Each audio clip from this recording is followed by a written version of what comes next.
Hello, friends. Welcome back to another episode of Theology in the Raw. My guest today is Amy Ford, who is the founder and president of Embrace Grace, a nonprofit that equips churches to love and encourage women with unexpected pregnancies by providing spiritual, emotional, and practical support. With over, she has over the Embrace Grace has over 1,100 groups that are active in churches around the world who utilize the Embrace Grace curriculum.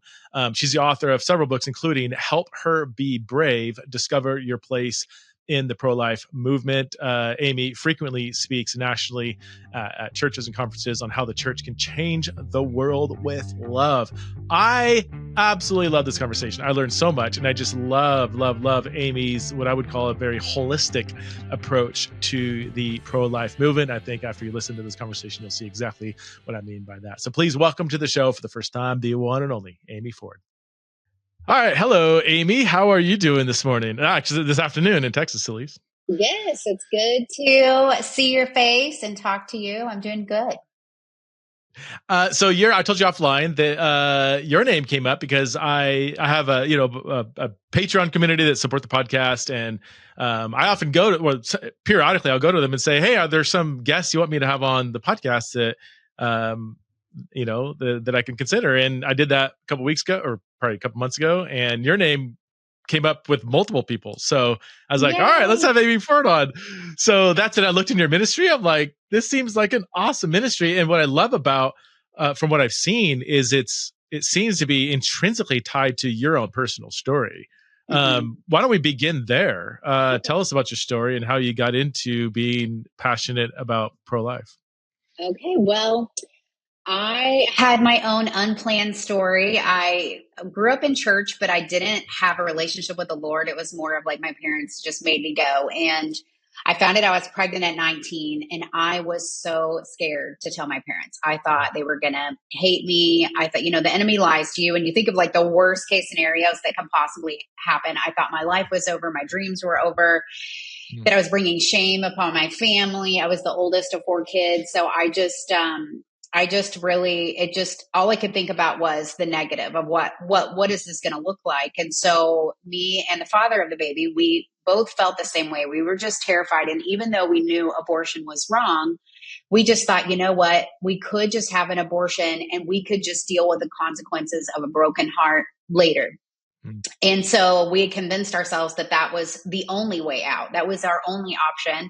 And so we went to the abortion clinic and paid for the abortion. And when I was in the abortion room, the nurses were just explaining to me how they were going to do the abortion. And I ended up hyperventilating and passing out in the abortion room. I had really up to that point, like tried to stuff down all my feelings and emotions and not going to kind of go in robot mode, and I think it just all came up in that moment as they were describing how they were going to do it all. And so when I came to, one of the nurses was fanning me. She was giving me a drink of water, and she said, "You're too emotionally distraught to make this decision today. You can come back another day, but today you're not getting an abortion," which is kind of crazy because I've had a lot of friends that have experienced the trauma of abortion, and they're like, we never had a nurse. Like, I was crying hysterically and no one ever really cared. So I definitely think it was a very unique experience. But I went back out into the waiting room, and the father of the baby was out there, and I said, "We're still pregnant." And so we just kind of decided in that moment, like, okay, we'll figure it out. If we are going to be homeless, if our life is over, we knew we had each other. And so we'll just figure it out together. And we were high school sweethearts. We knew we wanted to get married someday, just not necessarily in the order that it ended up happening. And so when I went to tell my parents that we were pregnant, they definitely were disappointed in the timing, but we also all decided, like, let's get married. We were going to wait in a couple years, but let's just go ahead and get married. And so we asked the pastor that had led my husband to the Lord years before if he would marry us. And he said, "No, I'm sorry, because you sinned, I will not bless this marriage." And we were just like, okay, wow, like, we are such horrible people. Like, we can't even get married and be blessed in the eyes of God. Like, we've really messed up so bad. We ended up finding someone else that would marry us, but it definitely felt like a scarlet letter experience, Mm. on our wedding day, just a lot of shame. And so I got married when I was 16 weeks pregnant. And after that, we tried to go back to church, but it's like the elephant in the room, and people don't know whether to say congratulations or I'm sorry. And so Mm. then people don't say anything, and then you just feel alone in a crowd of people. And so we just kind of stopped going for a really long time. And um, but that one thing that's really cool though is that pastor that wouldn't marry us 2 years later, he actually called my husband out of the blue and he asked for forgiveness. He said he felt like it Mm. was his worst mistake in pastoring history that he had ever made. And will you please forgive me? And my husband loves this pastor. He was like, yes, I've missed you. We totally forgive you. And it was super sweet. And we have a son.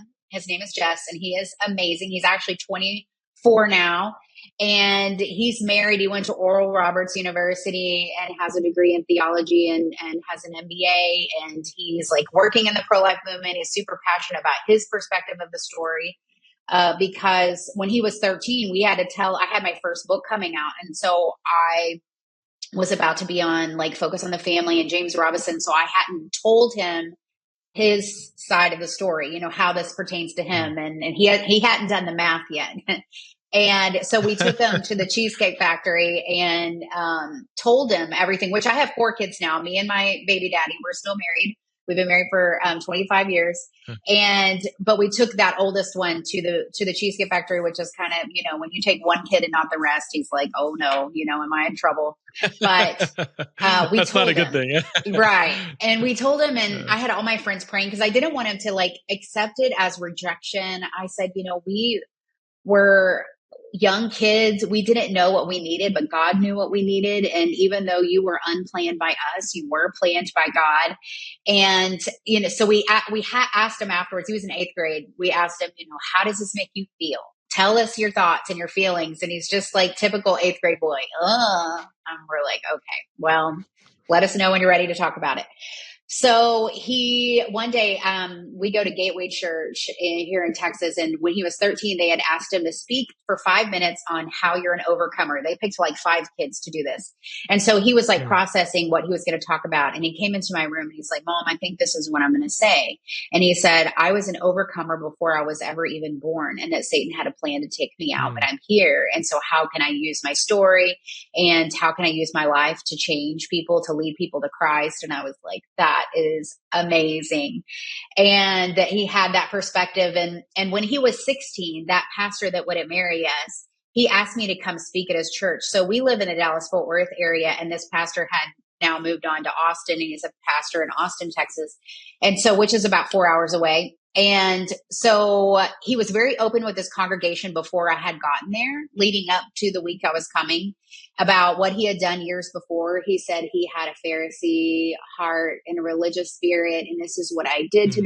them, 16 years ago, all of this stuff, and even kind of what God did in his own heart, because he had some healing that happened about grace and things that he wanted to share about. And so when I got there, I spoke, I did my thing.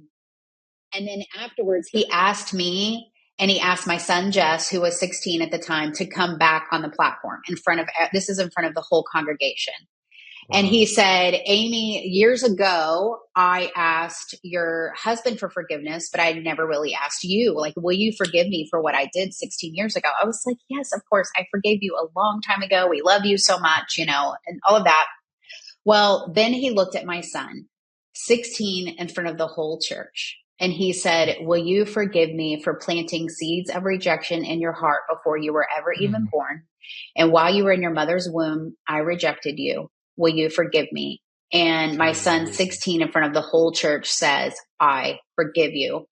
And it was such a powerful moment in that room. Like you could feel church wounds being lifted, that the fact Mm. that the pastor would humble himself in that way in front of everyone was even a healing moment for Jess, and like what he was walking through after that. Like it was just amazing. And still to this day, we're close to him, and just going through all of this really made me think back on that time and think, even though I didn't have a relationship with God when I found out I was pregnant, I still went to church every week. So why did I not think that the church was a safe place for me to go to for wisdom, counsel, guidance, support, something to know what to do? Back then we didn't have Google. So I just went straight to the yellow pages.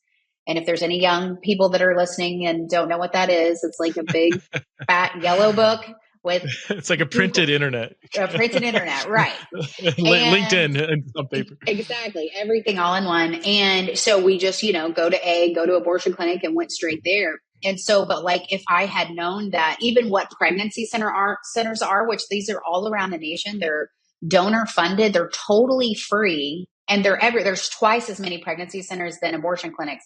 And they help you, give you like true resources of what's available. How did I go to church my whole life? No one told me what that even was, that they existed. And how could my story be different if I had known that the church was a safe place? And so which is why we started a ministry called Embrace Grace, where we have support groups for these women in churches all over the nation. And they use our curriculum, our tools.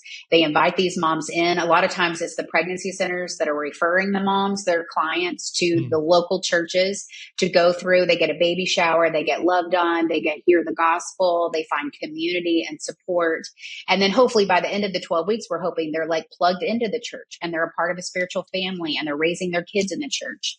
So we call ourselves a pro-love movement, because pro-life, it is an action, or I'm sorry, pro-life is more of like a belief. It's like a vote. It is something maybe you stand on, but it's love is the action. It's pro-love is the action. That is where things change and decisions happen and transformation happens, because it's God's kindness that leads us to repentance. And it's his goodness that draws us to his side. And it's love that makes people know that, okay, maybe I can do this. Maybe I can be a great mom, and I have a support of a church family that's going to walk alongside me, and I don't have to walk through it alone.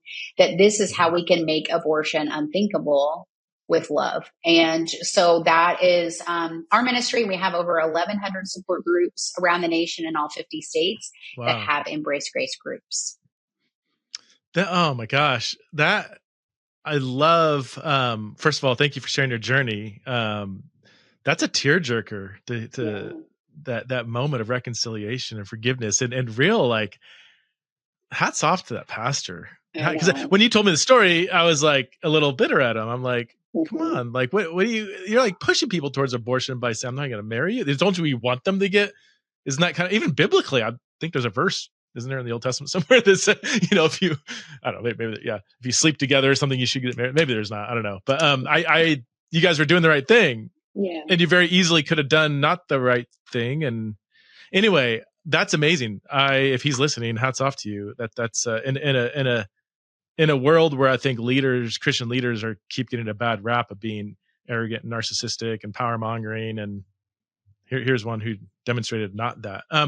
Your story is interesting to me because a few years ago, I read a study from Lifeway and I actually pulled up some of the statistics. It's a 2015 Lifeway study where it said that 70% of women who get abortion identify as Christian. And you might say, well, okay, they just say they're Christians, but of that 70%, 23 would be evangelical Christians who, and a quarter of them like go to church, at least once a week. Like they're as far as we can tell, like these are church going, Bible believing Christians who believe that abortion is wrong, and yet they get an abortion. And when they went into some of the reasons why, is very reflective of your situation. Well, if I have the baby, there's going to be so much shame that this is maybe the better option.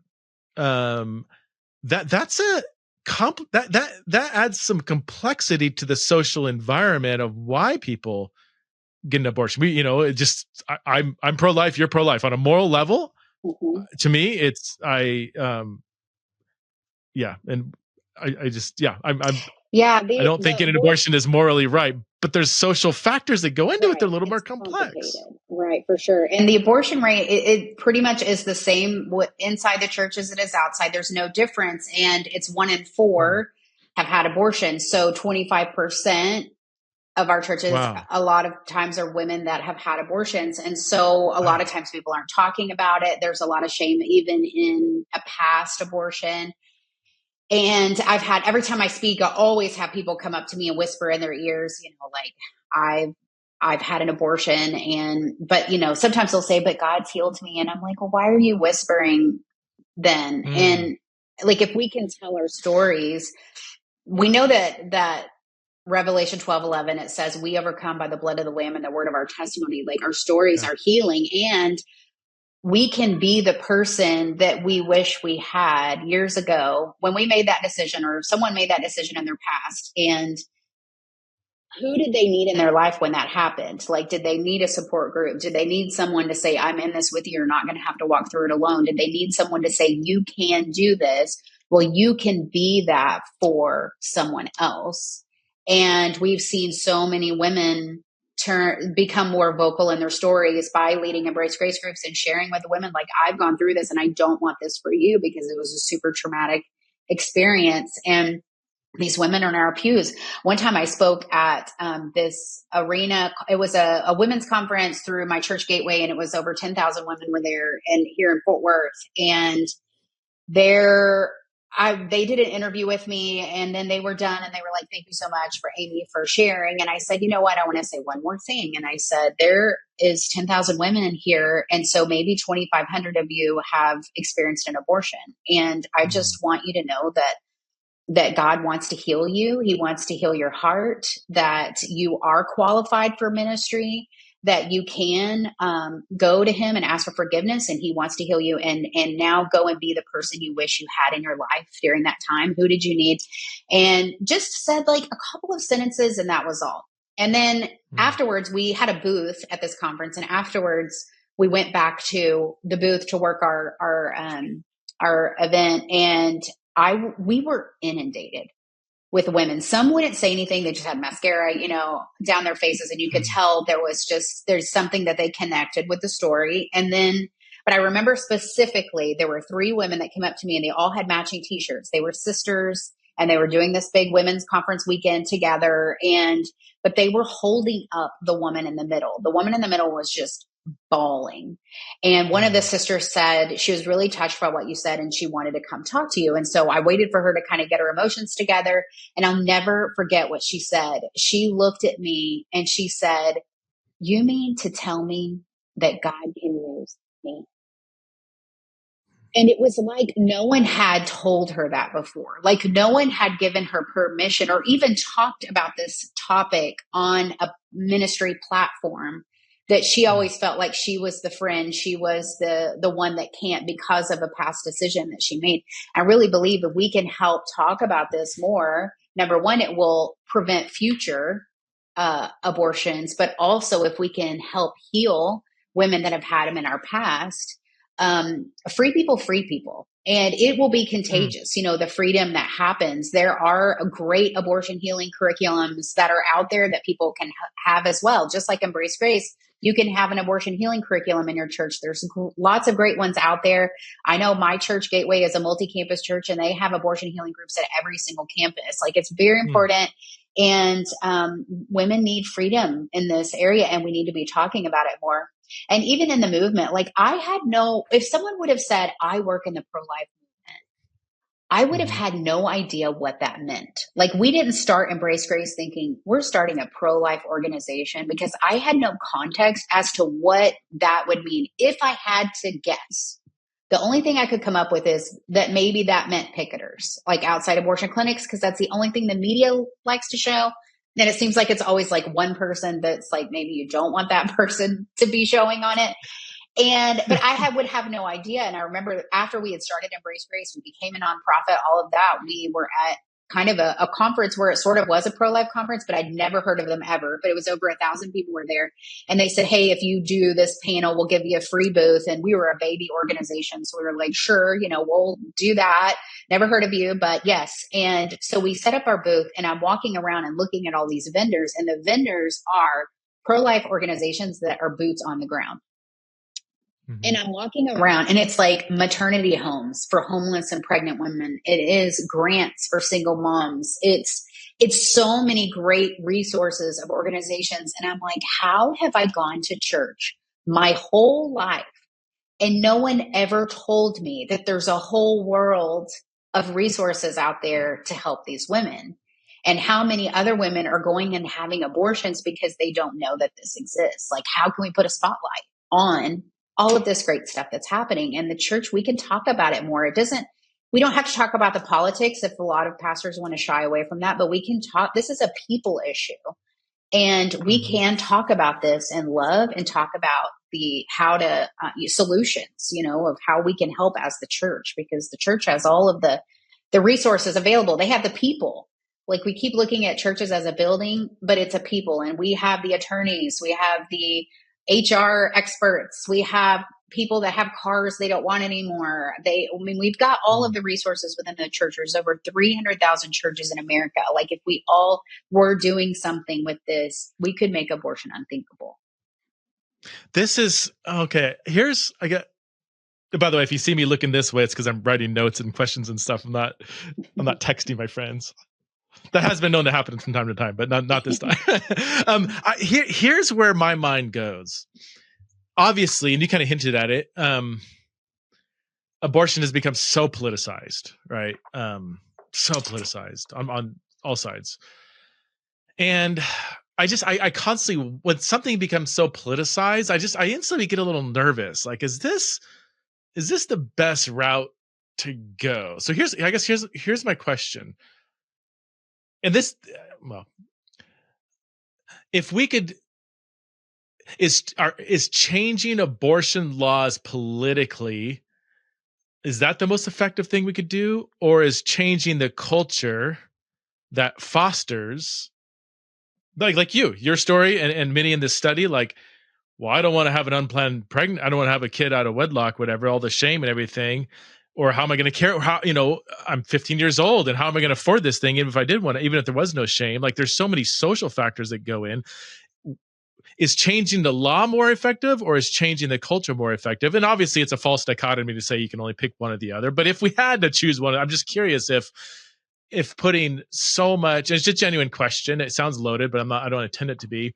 If we could only choose one or the other, which one would be more effective?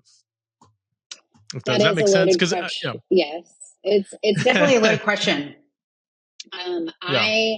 There's going to be people that say one way, and there's going to be people that say another way. In a perfect world, that we were doing all of the resources and all of the help and all of the love, and the church was so active in this, I believe that it would be amazing for a woman to say, you know what, I'm choosing life not because I had to choose life. I'm choosing life because I want to choose life and I feel empowered to choose life, and that they are more empowered to go on and be the mom that God created them to be. But that's as if all of the working, everything's working in the right order.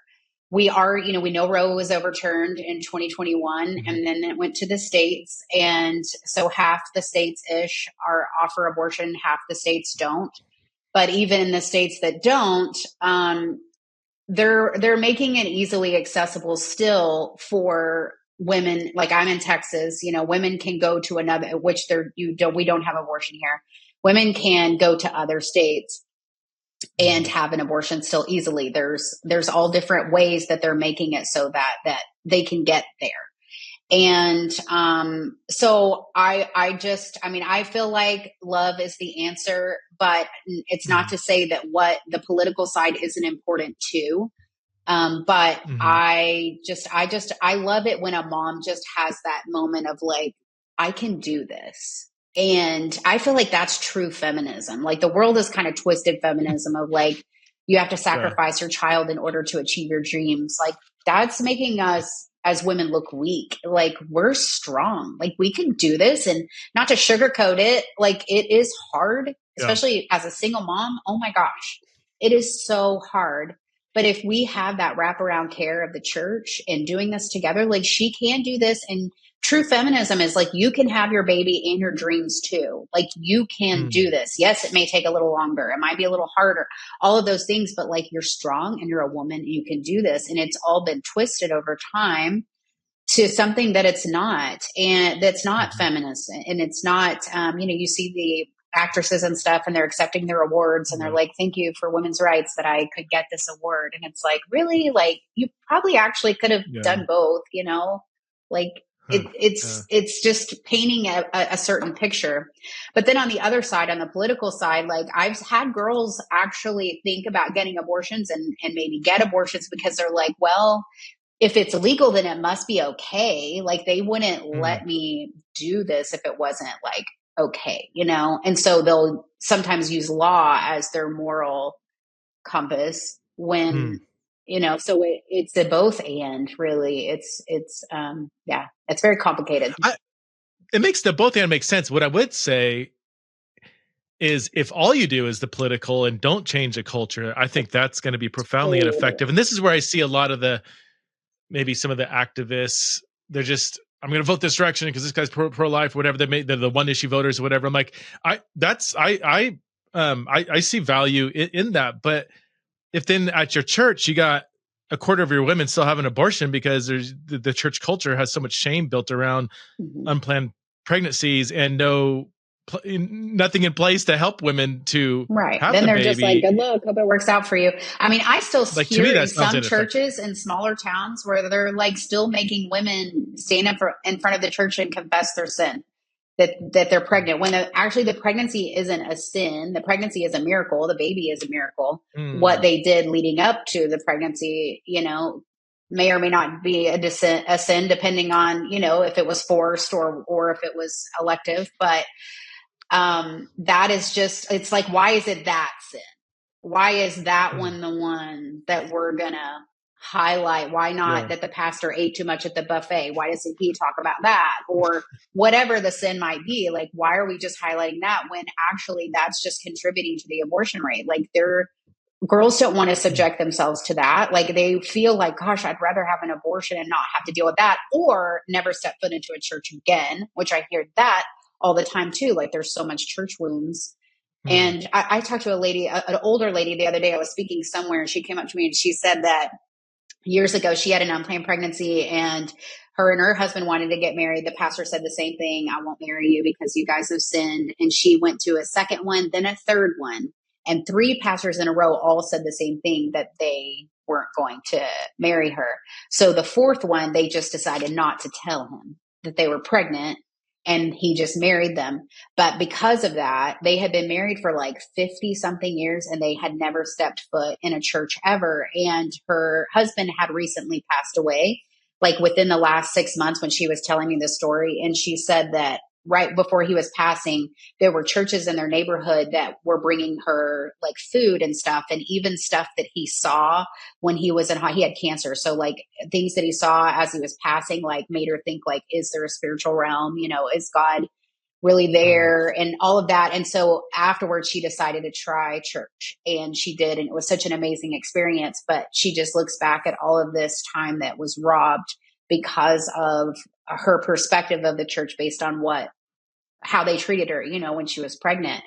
And that her husband went on without ever having that experience. And there's people like this everywhere that have church wounds and things, of specifically around this issue, that's so hard. It's like, I don't, it definitely is contributing to the abortion rate, where women in the church mhm, don't feel like they can talk to them, because what does that mean? And women outside the church don't feel like the church is a safe place to go to talk to for support. And I would say, like, if I ever have a pastor that's like, oh, I don't really know if this is for us, the reason, like Embrace Grace, the reason a lot of times is, number one, they'll say, well, we don't have pregnant people in our church. And I'm mm, like, you actually do have pregnant people in your church for sure. But say, because they're probably going to get abortions. Like, if you don't know about them, they're probably or they're mm, just leaving and not coming back. But say it is like a teeny tiny church that's like 20 people and it's senior citizens, and you just know for sure that there really aren't pregnant women in your church. Well, change your perspective of, like, this isn't just in reach, this is outreach. Like, go out into your community, Go to the pregnancy centers and say, I want your clients to feel welcome at our church. Please tell them to come to our church. We want to love on them. And because it sounds like even you need some young kids and young blood in your church, and invite them in to be a part of your family. And then every once in a while, back when we started our first group in 2008, we heard this way more than we do now, but sometimes still we do, where they're like, well, this baby shower, is this condoning sin? Is this rewarding bad behavior? Like one lady was like, maybe they just deserve gently used stuff and not brand new stuff because of the situation, like what led to this. And we just we just say this, every baby is a miracle. Every baby should be celebrated. Every baby is planned by God. And on the other side, on the woman side of this, of like, when you think about the prodigal son, like when I love in the story, it says, and while he was a long way off, when that son was a long way off and he had decided to come back home, the father ran to him and he had his servants put a robe on his back and a ring on his finger. And he was like, son, I'm so glad, you're home and you were lost and now you're found. And a lot of these girls really are a long way off, but they've turned. Like they're coming to church, they're hearing the gospel, they're listening, they're turning to their heavenly Father. And we can be a part of the celebration. He didn't say, go get the leftovers from yesterday and let's throw a party. He said, let's kill the fatted calf. He's here now. Let's throw a party. They did a feast. And we can be like the other brother that was like, well, that's not fair.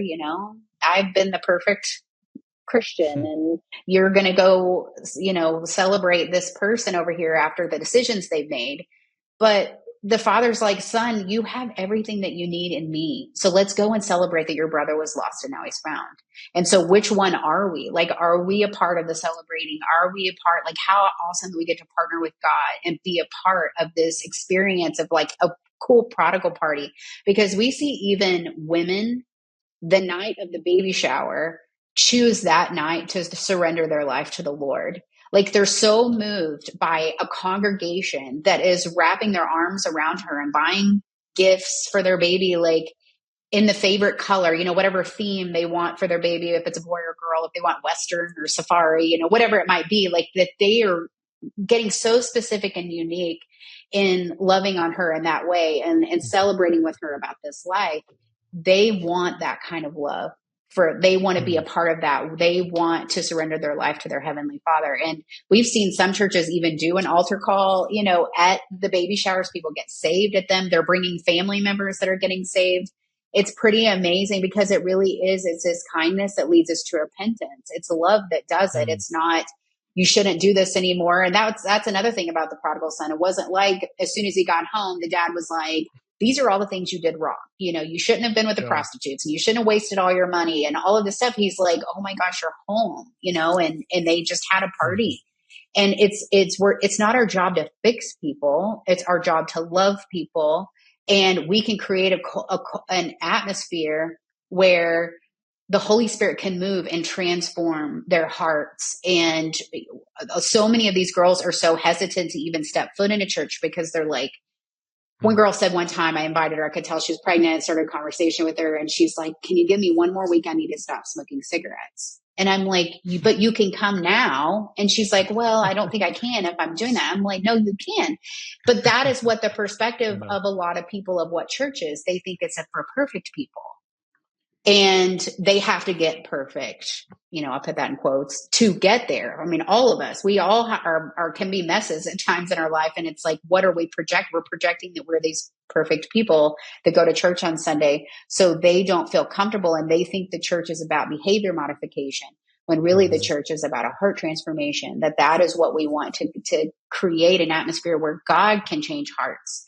And not to say we don't preach the gospel. We don't talk about sin. We do talk about sin, but it's all wrapped in love. They feel so much love from us that they're like, these people are for me. They love me. So like whatever they have to say is because they love me so much.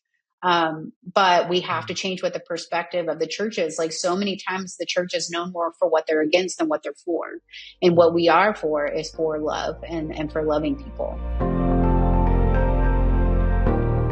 We are not just souls with bodies, but embodied souls, which is why our mental health and even our spiritual health is integrated with bodily health. So taking care of your bodily health is important, which is why I love AG1, which is a foundational nutrition supplement that supports your body's universal needs. AG1 supports your gut health, stress management, immune system, and just your overall well-being. Ever since 2010, AG1 has led the future of foundational nutrition by continuously refining their formula to create a smarter, better way to elevate your baseline health.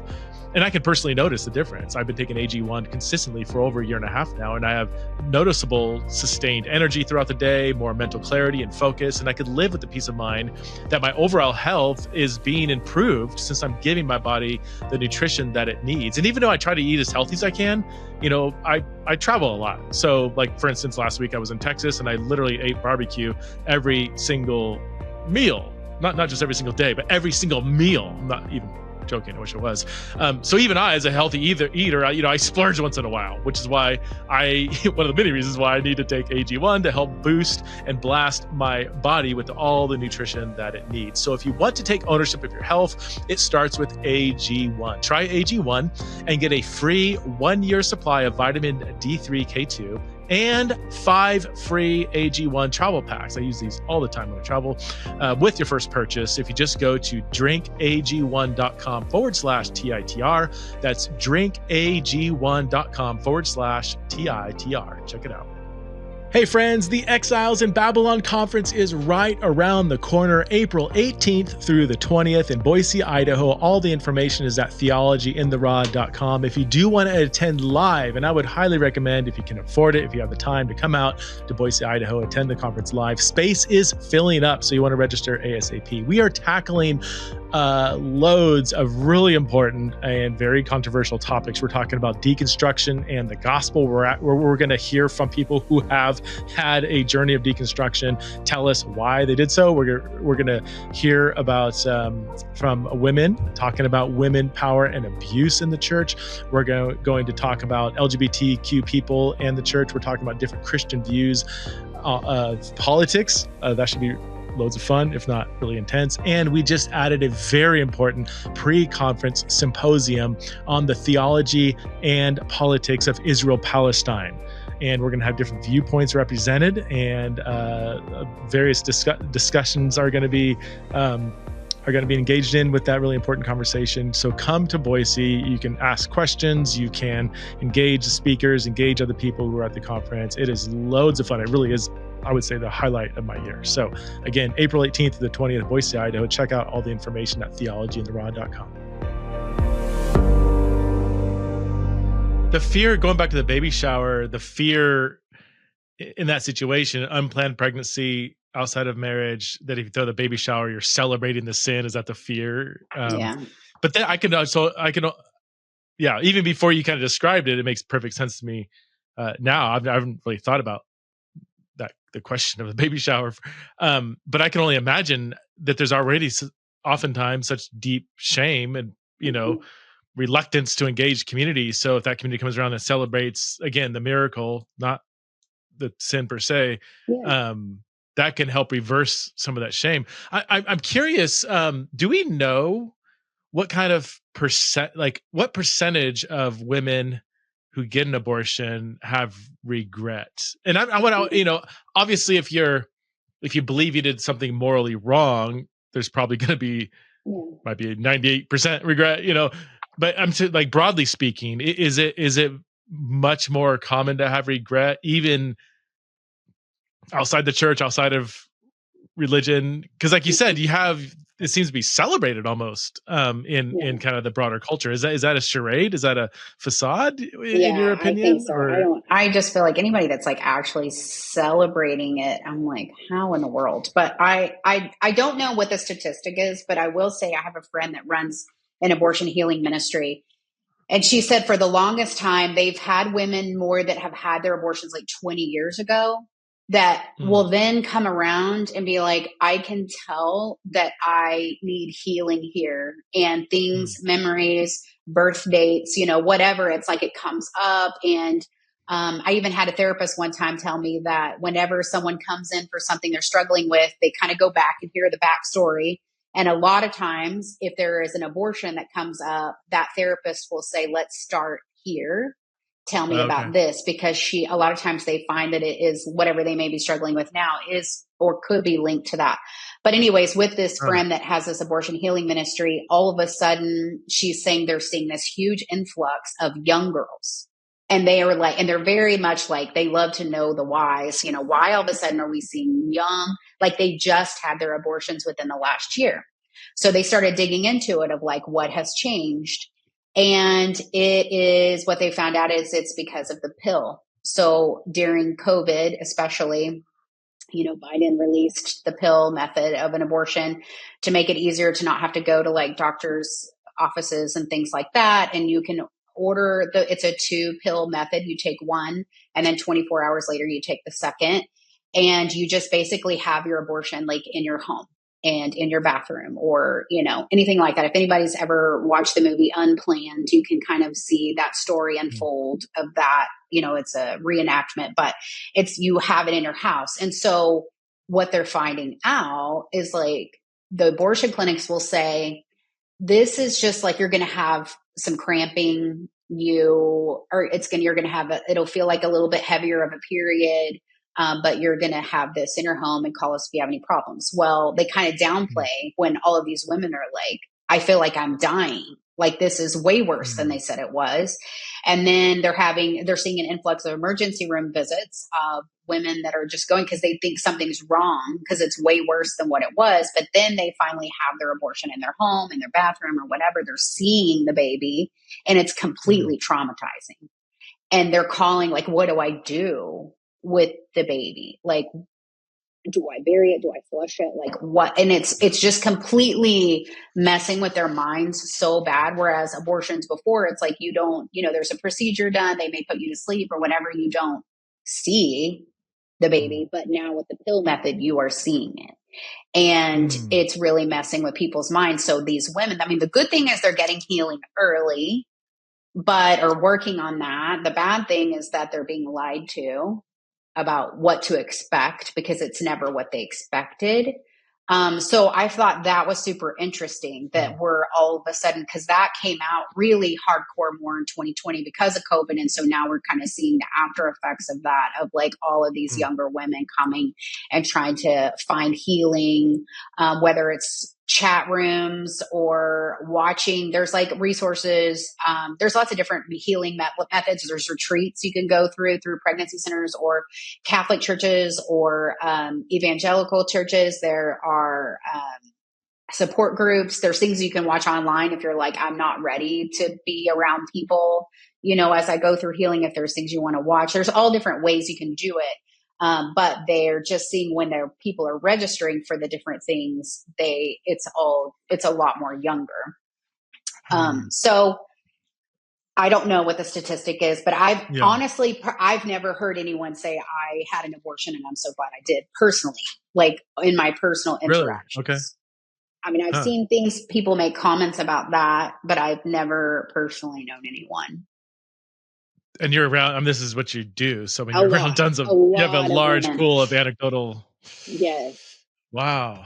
So how old does the unborn baby have to be? Is this like take it within the first trimester, or is it at any point? I guess I I'm just know I'm about it not from a distance, but Yes, I'm not. If you go, there's one really cool thing called abortion pill reversal that has come out that's pretty awesome. Where if you take the first pill, depending on the timing before you take the second, there are ways you can reverse it. But I think that I'm not for sure, but y'all would have to look it up on your own. But I think it's around 12 weeks is as far as you can take the abortion pill, but it could be 16. I try to just stay in my lane of just trying yeah. to help get these women into support and spending time with them and equipping leaders to help with all of this. But there's a lot of information online about them, and it's just the hard part is it's really easily accessible, for women to get to the pill, because they just can be mailed to you with, a telehealth appointment through Planned Parenthood's website. I would imagine too. And again, I don't. I don't know much about this at all, but like, let's just say it's like you have to take this prior to 6 weeks. Um, or sorry, did you say 6 weeks I think it's around more like 12 to 16, or somewhere 12? in Okay. there. Yeah. Oh, weeks. Yeah. Yeah. Because Oh, there's that's 40 weeks far. of Oh, yeah. pregnancy. So Yeah. and a lot of times, people don't usually know that they're pregnant until about 4 weeks if they're like on it and like, no, oh my gosh, I was supposed to Yeah. have my period, yesterday. And, that would be around 4 weeks. So you have a So little bit of 12 is time. that's further along. That's a couple, Hmm. 2 to 3, 4 months. Yeah, okay, wow. But what I was gonna say is I can imagine people, if you're just getting these things in the mail, they might take it at 20 weeks, "Well, I still need to get rid of this baby," or I something, know, or that's so and then scary. what are the side effects of that? And You've do seen you know how stories. they work? What does it do to It end the just life of the it basically induces labor. Like it just makes Oh. you, yeah, go into labor and have your baby. Oh, so you are delivering at whatever stage, You're if it's 10 delivering a weeks, that's what baby. you're so Hmm. that's not just a heavy period. I mean, I'm No, no doctor, but yeah, that's no, that's why they're like seeing it oh my because they word. just delivered the baby. Oh my gosh. It's super traumatizing to them. It really messes with your head, and it's hard. I mean, so the last Embrace Grace group I led was like a year and a half ago. I lead the national organization, so we equip all these churches. But at my own church, I lead a group there, and I've taken a break for this past year. But this last one I had, there were 6 moms, and 4 of the 6 had previous abortions, and all of them, in sharing their story, were crying about the experience. One of them, Mm, she said that she was having a panic attack in the bathroom at that abortion clinic and crying in the stall of the bathroom. And that one of the nurses came in to check on her. And she said, we do give you one, after the abortion, they gave her one complimentary like therapy type appointment, after you have your abortion. And so, but she was like hysterical. She went through it, then had that after appointment, bawled all the way through it. But she said it didn't even feel like it was more clinical. It wasn't that they cared or anything. And she still weeps over that. And she's like, I will never go through that ever again. And it's just hard. Like, and I just think that people aren't really talking about it. I really feel like we mm, can create a Me Too movement with this issue, but mm, it's if we had more people talking about their past abortions, I think that it would help give other people the courage to say that was me too. mm, And even like pastors and platforms, like that's a great way to do it. And again, it's like you don't have to get into the political part of it if you don't want to. This is just real people that have gone through really hard things and they don't know where to turn to. There's so much shame around it and regret, and for a lot of women it's really held them back to do all the things that God's called them to do because of struggling with their own shame. Like, how can we help get them to healing and help them be set free so that they can be the change, and because those mm. are like amazing. We have so many women that have had abortions that lead Embrace Grace groups, and they are so powerful, so amazing. Like, to think if they were, and a lot of them say they felt like they were held back for a while, because of their own shame, and that there weren't really a lot of resources of people talking. Like, you have to go hunt for it. But I'm so glad for people like you and that are shining a light on this issue and not wanting to stir the pot by talking about it when really we're just talking about love. That Mm, we want to help be the change. How can we be the person, a support system for someone that's making that decision? How can we walk alongside her to make her know that she's not alone? Like, even with my own pregnancy, like, people just sort of backed away, and it's not that they didn't like me anymore. It's that they just didn't know what to say, yeah. what did they say? So how can we empower people to like lean into that? Go check on her. You can say, I don't know what to say, but I'm here for you. But I'll just tell you, Mm, everyone that's listening, like, a baby's always a miracle. Like, say congratulations. Because no okay. matter how the baby got here, like, a baby is a gift from the Lord. And whether she chooses to place for adoption or to parent, you can be there with her. And even after the baby, like, it's not just about pro birth, we're not just trying to help her choose life. We want to be in this with her. And that's what's cool about the church. Like, we could walk alongside a mom Mhm. forever if she'll stay connected, and all of that. Like, that's the beauty of the church The other side likes to say, oh, you only care about the baby, you don't care about the mom. And that's so not true. Like, we love her, we want to help her. And we have so many stories of women that have been empowered in their decision and had wraparound care from the church. And it's just amazing to see when the church steps up and says, I can help with this and I can help with that. Again, meaning the Mm. people. And the church can as well, like the organizational part of the church, but really it's the people. We've got everything between all of us. Like, we're the hands and the feet and the fingers and the toes. Like, we're all of it that can help walk alongside her. Mm. I was just thinking as you're talking, Amy, and it is what it is. I'm 48 years old, been a part of lots of different churches, many, different kinds of denominations, traditions, different parts of the country, across the different, across the United States and outside the United States. I don't, I'm just kind of doing the memory Rolodex. I don't think I've ever heard abortion or caring for mothers with unplanned pregnancies ever mentioned. Yeah, I know. Ever. I I mean, hardly ever do. that's 20. That's Yeah, a lot of church services.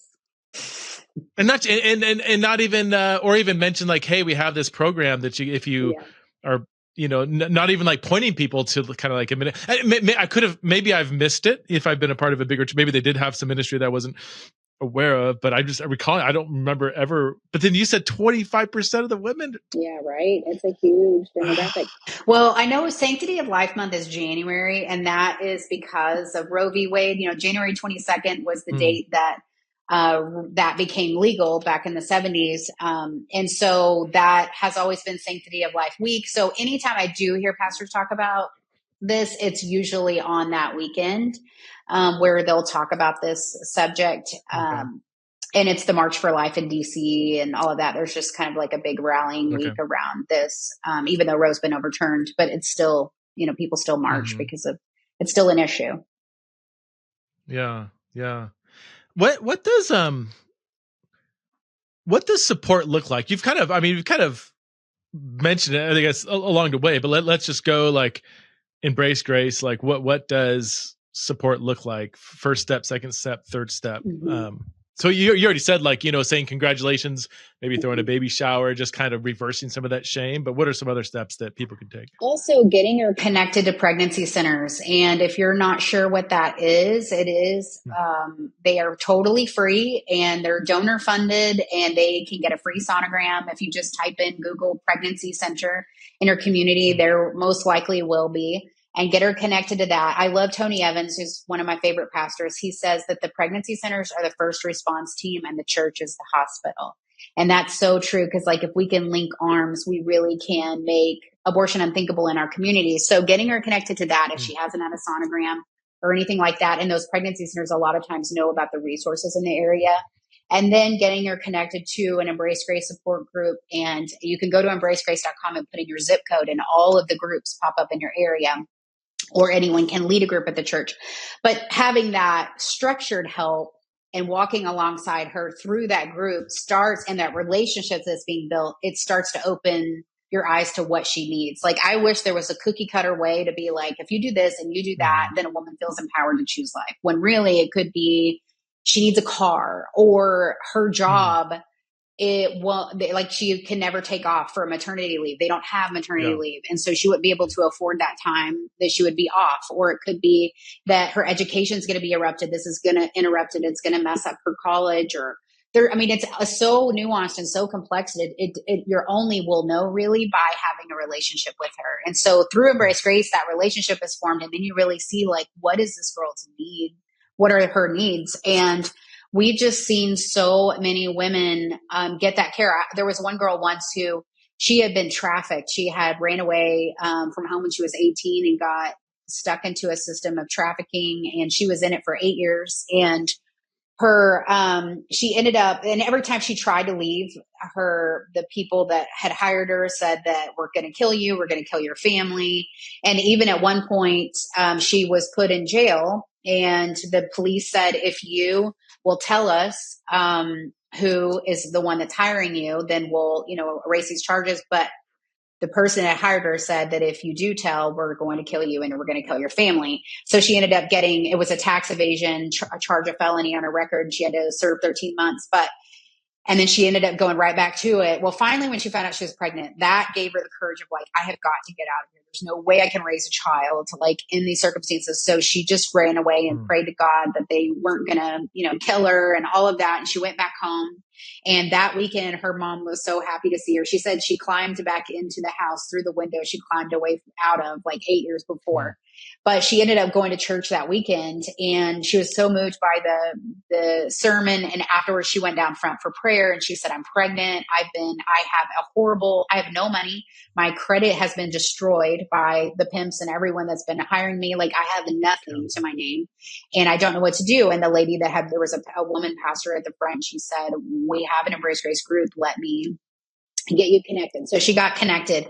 And as she started getting more comfortable going to church. Well, then she went through Embrace Life, which is our second one is in the church. And the church started finding out like, oh, she left when she was 17. She needs a GED. So they helped her get that. And this is the corporate part of the church on this part. Then they started helping cover some of her childcare expenses. She had a little boy so that she could go to college. She was really smart, and she had a passion to Mm. try to pull other women out of this industry. She wanted to do some legal degree to try to see what she could do. So they started helping cover some of her childcare, and she went to school full time plus worked. And as she's doing this, someone stepped forward within the church and was like, "I have a Volkswagen Passat that has over 200,000 miles on it, but it still runs great.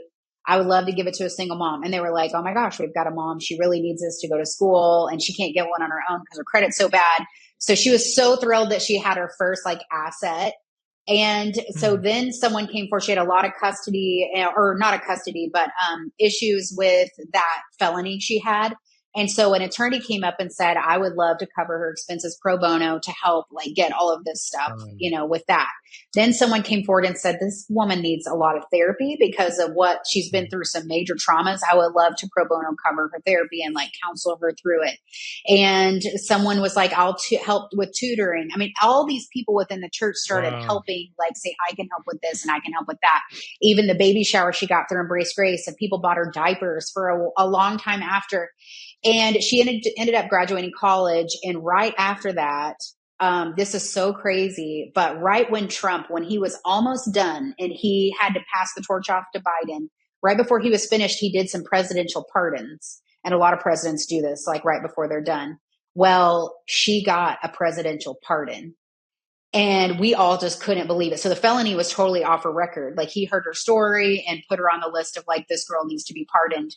So she kind of was starting to serve with the sex trafficking industry at this point because she had gotten her degree, and she was like training police officers on how to find these girls, what to be looking for. And one of the philanthropists that's so into the ministry she was serving at threw her a presidential pardon party. It was like at this huge house, and all these people came that like she had affected, and that like even the prosecutor that had put her in jail for the tax evasion came and said, "This is how she's affected and changed my life," like to see how much of a fighter she is and all of that. And all these people got up. It was girls that she had helped pull out of the industry. That was like, she sat beside me in my court cases and I didn't feel alone. Everybody kind of got up and talked Wow. about how much it affected her. And I was thinking, does the guy that gave the Volkswagen Passat, does he know that he had a part in changing the world? Or the people that bought diapers, or the lady that said she'd help with tutoring or counseling, or whatever it is, all this whole organic wraparound care of the church, like everyone being obedient to the Holy Spirit's leading, had a part in changing the world. And this girl is making a huge difference in the world. But it took a lot of people to help her to get there. Not to say that she couldn't have done it on her own. It may have taken a lot longer or whatever, but she definitely was thankful of the church and where she would be if she hadn't had that community and support that around her to get her to where she is today.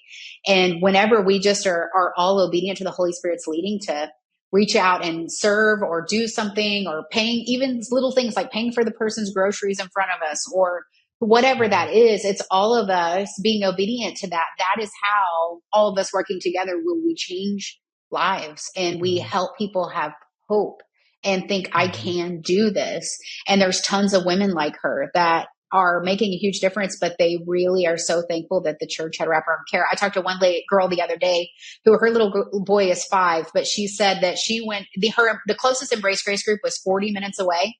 So she drove it every time, but she said, what's so crazy is I'm now even going to another church. After I finished Embrace Grace, I got plugged into one that's closer to me, but I still I wouldn't have even gone to church if it wasn't for Embrace Grace. Like that made me feel comfortable with going. But she said the church that I went through Embrace Grace, 30 to 40 minutes away, they shipped me diapers every other week until my kid was 3 years old. It was always on my doorstep. Like I never had to buy one diaper for my kid. And how amazing is that? Like that little thing she's still talking about. And that's what drew her to the Lord, that love. And now she's like working at a nonprofit and like doing all this. She's counseling kids through golf therapy, which is crazy. I didn't even know that's a thing, but like golf therapy. Yeah, like for kids. And she's like really good at golf. Like she's making a huge difference. Like it's just love and whatever it is that God specifically is calling us to do. And even my husband's like, what can I do? I'm a guy. I don't know. And I'm like, well, what are you passionate about? You're really passionate about budgeting. We know that.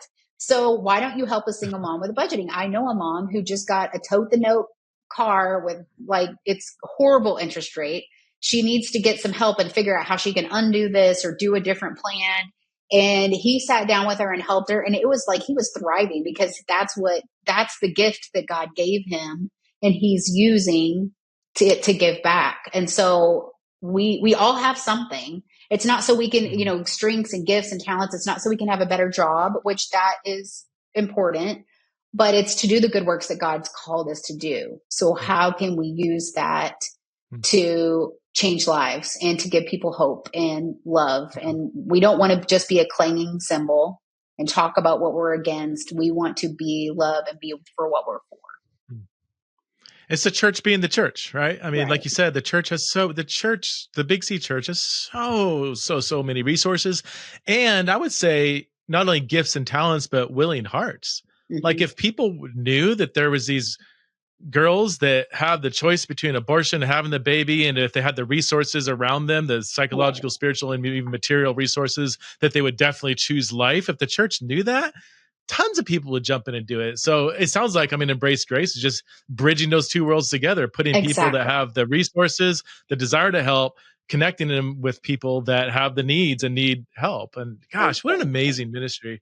Tell us, we're pretty much out of time. I thank you. God, love hearing your heart and your story. And I love the title. I'm a big grace guy, and I love how that's an emphasis in this whole thing, and it completely makes perfect sense. Where can people find out about your ministry? And if somebody wanted to start, is it something where if a church is like, gosh, I want to start an Embrace Grace ministry at our church, is that something they can do? And how would they go about doing that? Yes, just go to embracegrace.com, click start a group. It doesn't mean that you are, it just means you're getting more information. We'll send you a sample chapter, and you can start an Embrace Grace group at your church and also look to see if there are other churches in your area that have one. Also, we have Embrace Legacy, which is for young single dads. So any men out there that are listening and you want to mentor and walk alongside a young father, we have the curriculum and everything that you can lead that as well. It's great to launch both of them at the same time. And also one last thing is I have a book called Help Her Be Brave, Discover Your Place in the Pro-Life Movement. And it has over 300 ideas of how to get involved in the movement and lots of great stories. Wow. So if you're still I still don't know what it is that I can do, there's super simple things. And then there's big things like getting involved in certain organizations. But it just gives you lots and lots of ideas. At the end of every chapter, it's just bullet points of tons of ideas. So check that as well. You can get it on embracegrace.com or Amazon or Barnes & Noble, any of the bookstores. That's awesome. Well, Amy, thanks so much for being on Theology Now. I really enjoyed the conversation. Yeah, thanks for having me.